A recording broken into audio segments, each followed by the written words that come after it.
আসসালামু আলাইকুম everyone, welcome to our YouTube channel. সবাই কেমন আছেন? আলহামদুলিল্লাহ, আমি ভালো আছি। আমি আছি বর্তমানে কুষ্টিয়া জেলার খোকসা থানায়।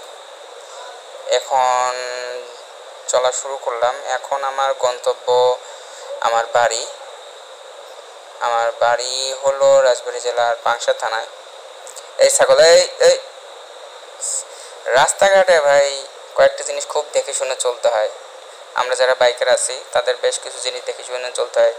সর্বপ্রথম ছাগল, তারপরে আছে কুকুর। কুকুরের কথা তো বলবোই না। কুকুরের সাথে মনে হয় মানুষের জন্য মানুষের গাড়ির একদম চাকার সাথে চুম্বকের মতো আকর্ষণ করে কুকুর। এই সামনে যে এফজেড চালিয়ে যে ভাইটা চলে গেল, এই ভাইটা আমার সাথে বেশ কিছুক্ষণ ধরে চালাচ্ছিল। যাক, ভালোই রাইড করছিল, বাট কিছুক্ষণ পরে একটা মজা আছে, সেটা দেখতে পাবেন।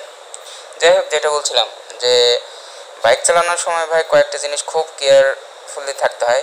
তার মধ্যে ছাগল, কুকুর, বৃদ্ধ মানুষ, আর তার চাইতে বড় ব্যাপার হলো মহিলা মানুষ। ভাই, মহিলা মানুষের কথাটা না বললে না। কারণ মহিলা মানুষ, আমি গাড়ি যেদিকে, সে যদি মাঝখানে থাকে, আমি যেদিকে কাটিয়ে চলে যাব সেই দিকে মনে হয় যে সে আরও মোড় ঘুরে যেতে চায়। তো যাই হোক, পথে বের হওয়ার সময় আপনারা অবশ্যই এই কয়েকটা জিনিস থেকে নিজেদেরকে বাঁচিয়ে চলবেন, বিশেষ করে বাইকার ভাইরা। এই যে দেখতে পাচ্ছেন আমার সামনে যে এফজেড নিয়ে যে ভাইটা আছে, কালো টি শার্ট পরা, এবং সামনে যে রেড পাঞ্জাবি পরা, উনি হলো এফজেড ভার্সন 3 নিয়ে আছে। এই দুইজনই আমার সাথে টানাটানি করছিল। আমি অ্যাজ ইউজুয়ালি যেভাবে চালাই সেভাবে চালাচ্ছিলাম। 60, 65, 70 এরকম স্পিড ছিল আমার।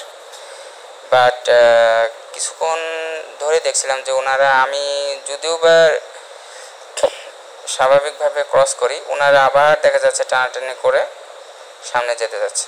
আচ্ছা, যাই হোক, এভাবেই চলতে থাকি এবং আমি এই মুহূর্তে ক্রস করি।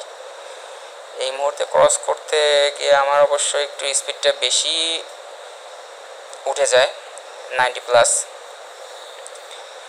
তো যেটা বলছিলাম, আমি কিছুদিন আগে, আমি থাকি রংপুরে, রংপুর থেকে দিনাজপুরে যাচ্ছিলাম একটা কাজে। তো আমার স্পিড তখন ছিল 80+, 80, 82, 83 এরকম হবে। মজার ব্যাপারটা হলো, আমি চালাচ্ছি একদম ফাঁকা রাস্তা, রাস্তার দুই পাশে মাঠ, সুন্দর মতো আমি আমার মতো করে চালাচ্ছি। এখন আমি আমার কোনো ধারণাই ছিল না যে এই ব্যাপারটা হবে। বিশ্বাস করেন রাসেল ভাই, আমি এইটার জন্য মোটেও প্রস্তুত ছিলাম না। কিছু তো যাওয়ার পরে আমি পিলিয়ন নিয়ে বাইক রাইড করছিলাম, হঠাৎ করে দেখি রাস্তার এই পাশ থেকে ও পাশে ধাম করে কি যেন একটা চলে গেল। আচ্ছা, কি গেল ভালো করে, আমি তো ধরেন একভাবে চালাচ্ছি, যে জিনিসটা পরবর্তীতে বুঝতে একটু সময় লাগছে। তো দেখি যে একটা শিয়াল চলে গেলো, এবং শিয়ালের মুখে মুরগি বা এরকম টাইপের কিছু একটা ছিল। তো আমি পরে চিন্তা করলাম, আল্লাহ না করুক চাকার সামনে যদি পড়তো, ও তো যাইতো, ওর সাথে সাথে আমিও যাইতাম। যাই হোক, তারপরও মোটামুটি ভালোভাবেই সেদিনকে বাড়ি ফিরতে পারি। তো এই যে এই মুহূর্তে আমি চালাচ্ছি, মোটামুটি আমার মতো স্বাভাবিকভাবেই চালাচ্ছি। কিছুক্ষণ পর দেখবেন যে ওই আঙ্কেলটা এফজেড ভার্সন 3 নিয়ে যে ছিল, উনি আমাকে ক্রস করবে। রাস্তাঘাটে আছে আসলে মানুষ যারা টানাটানি করে, এটা টানাটানি করার জন্য ভাই বয়স লাগে না, বুঝছেন? বয়স ছাড়াই টানাটানি করে। তার রক্তে যদি টানাটানি থাকে, সেটা কি আর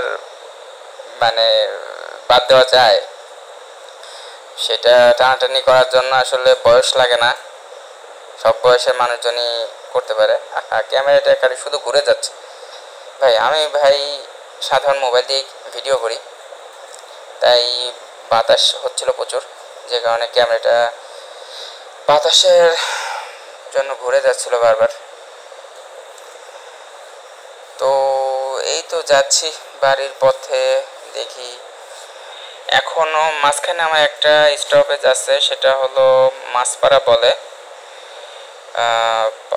রাজবাড়ী জেলার পাংশা থানার মাছপাড়া ইউনিয়ন। এখন পর্যন্ত ওই আঙ্কেল আমাকে ক্রস করেনি, মেবি ওনারা আমাকে পাবে না নাকি, যাই হোক। গাড়ি চলছে চলছে।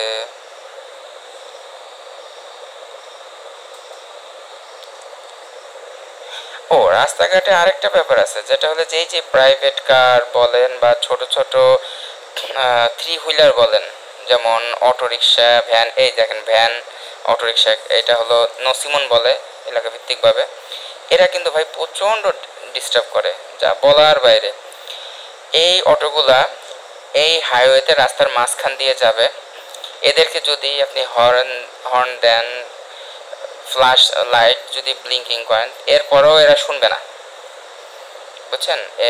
এরা কোনোভাবেই শুনবে না, এরা এদের মতো করে চালাবে। এই দেখেন প্রাইভেট গাড়ি চাপাই দিয়ে আমাকে কই নামাই দিছে, কিচ্ছু বলার নাই ভাই। আমরা মনে হয় যে মানে রোহিঙ্গা টাইপের, এদেশের যারা বাইকার আছি তারা এদেশের রোহিঙ্গা টাইপের, মানে এদেরকে কেউ গোনেও না, মেরে দিতে পারলে এদের মনে হয় যে জানে খুব শান্তি লাগে।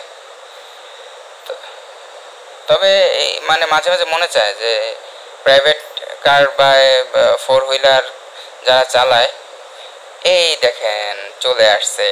আমি অলমোস্ট 87-88 আছে। আঙ্কেল আঙ্কেল খুব চাপাচাপি করতেছে, ভদ্র চালাইতে দেয় না এরা। যাই হোক, আমি আমার মতোই চালাচ্ছি। এটা হলো মাছপাড়া বাজার। এটা আমার বাড়ি থেকে পাশে। এই দেখেন কিভাবে নাই, এই দাঁড়া, এই দেখেন, মানে কোনো কিছু বলা নাই, কিছু নাই, মাথায় হেলমেট, কোনো কিচ্ছু নাই। একটা মোড়ের উপর থেকে হুট করে এরা হলো সাইড কাটবে। কি বলবো ভাই, বাংলাদেশে কোনো কিচ্ছু বলার নেই। আর এইগুলো একটু গ্রাম পর্যায়ে, তো এখানে কোনো রকম ট্রাফিক পুলিশ বা কোনো কিছুই নাই, যেখানে যে যার মতো, যে যার ইচ্ছা যেভাবে পারে সেভাবে চালায়। কি আর করা, তো আমিও আমার মতোই চালাই। এখানে এই এলাকাটা ভালোই সুন্দর আছে, মোটামুটি চালাচ্ছে 80-82-85 এরকম স্পিডে চলছে আমার। তবে ভাই ভ্যানগুলো দেখে না খুব ভয় করে। এই ভ্যানগুলো যখন ক্রস করি তখন মনে হয় যে এই মনে হয় ডানে চাপলো, এই ভয়েই ভাই মানে প্রচণ্ড প্যারা লাগে রাস্তাঘাটে গাড়ি চালাইতে। এই ভ্যান দেখলে বা অটো রিক্সা দেখলে বা এই সিএনজি দেখলে এই মনে হয় ডানে চাপ দিল, এরকম মনে হয়। ভাই আমি স্পিডিং জিনিসটা করি যখন দেখি যে না রাস্তা ফাঁকা আছে, তখন দেখা যাচ্ছে সর্বোচ্চ গেলে 100 এরকম হইতে পারে। এই যে এখন হয়তো বা আমার স্পিড আছে 97-98 বা 100 এরকম স্পিড আছে, 100, হ্যাঁ এরকমই আছে, 104-5। যাক, এভাবেই ধরেন চালাই। আর আমি ম্যাক্সিমাম টাইমে আমার সোলো রাইড দেওয়া হয়। আমি এখন ডানে ঢুকবো, আমার বাড়ির রাস্তা এই সামনে, এটাকে হেনামোড় বলে, এখান থেকে আমি ডানে ঢুকে যাব। ইন্ডিকেটর দেওয়া হইল, সাবধানে, ওকে। আমাদের এলাকাটা খুব সুন্দর, খুব হালকা বসতি, পাতলা বসতি যেটাকে বলে আর কি। অধিকাংশ জায়গাটাই মাঠ, এবং কিছু দূর পরেই আমাদের নিশ্চিন্তপুর বাজার, এটাকে বলা হয় নিশ্চিন্তপুর বাজার বললে ভুল হবে, নিশ্চিন্তপুর হাট। প্রতি বৃহস্পতিবারে এবং প্রতি রবিবারে এখানে গ্রামের মানুষজন, তাদের গ্রামে যারা কৃষক আছে তাদের চাষ করা ফ্রেশ সবজি, ফ্রেশ দেশি মুরগি, ডিম, তারপরে যারা জেলে আছে এলাকার পুকুর থেকে ধরে আনা ফরমালিন মুক্ত মাছ, এগুলো নিয়ে আসে। ভাই গ্রামের এই একটা সুবিধা যে সব কিছু টাটকা খাওয়া যায় এখানে। আর গ্রামের মানুষগুলো সাধারণত শহরের মানুষের থেকে অনেক সহজ সরল হয়। যতই ভাই বলুক যে দুনিয়া পাল্টে গেছে, দুনিয়া চেঞ্জ হয়ে গেছে, এখন আর মানুষ আগের মতো নাই, এটা ভাই ভুল কথা। আপনি যারা গ্রামের অভিজ্ঞতা নাই তারা গ্রামে আসুন, একটু একটা বৃদ্ধ মানুষের সাথে কথা বলুন, আপনি নিজেই বুঝতে পারবেন যে আসলে গ্রামের মানুষজন বিশেষ করে পুরনো মানে বৃদ্ধ মানুষ যারা বা যাদের বয়স 50-এর উপরে, তারা বেশ সহজ সরল। ঠিক আছে, দেখা যাচ্ছে মানে বাজার সদাই নিয়ে তো সিন্ডিকেট ভাই এই কথাটা বলার অন্ত রাখে না, প্রচুর সিন্ডিকেট হয়। এই যে আমরা প্রায় চলে আসছি, এটা হলো আমাদের বাজারের উপরে মসজিদ, এটা প্রাইমারি স্কুল, প্রাইমারি স্কুলের পাশে হাই স্কুল। এই যে বাজারে ঢুকে গেলাম, ছোট গ্রামের বাজার যেরকম হয় আর কি, দুই পাশে টিনের ঘর। এই যে ডান পাশেই হলো সবজির বাজার বসে, এই ডান পাশে। এখন আমার বাড়ি আর এখান থেকে আধা কিলো হবে। এখানে অনেকে পরিচিত আছে, থাকাটাই স্বাভাবিক যেহেতু আমার বাড়ি গ্রামেই, এবং এই বাজার থেকেই সবসময় বাজার সদাই করতে হয়। তবে এখানে আসলে ছোটোবেলা থেকে বাইরে মানুষ হয়েছি, তো গ্রামের মানুষজনকে আমিও কম চিনি, গ্রামের মানুষজন আমাকেও কম চেনে। যাই হোক, যে কথা বলছিলাম যে গ্রামে আসেন, ঘোরেন, ভালো লাগবে। গ্রাম জিনিসটা আসলে ভাই অন্যরকম লেভেলের জিনিস। এই তো প্রায় চলে আসছি আমার বাড়ি, প্রায় চলে আসছি। গ্রামের রাস্তায় এই ভ্যানগুলো, এখন তো প্যাডেল চালিত ভ্যান নেই, ব্যাটারি চালিত ভ্যান সব। আগে প্যাডেল চালিত ভ্যানের মজা ছিল। যে এই তো আমি আমার বাড়িতে পৌঁছে গেছি।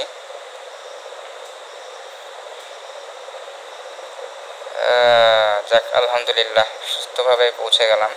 তো সবাই আমার জন্য দোয়া করবেন এবং আমার সাথে থাকবেন। তো আজকের মতো আল্লাহ হাফেজ।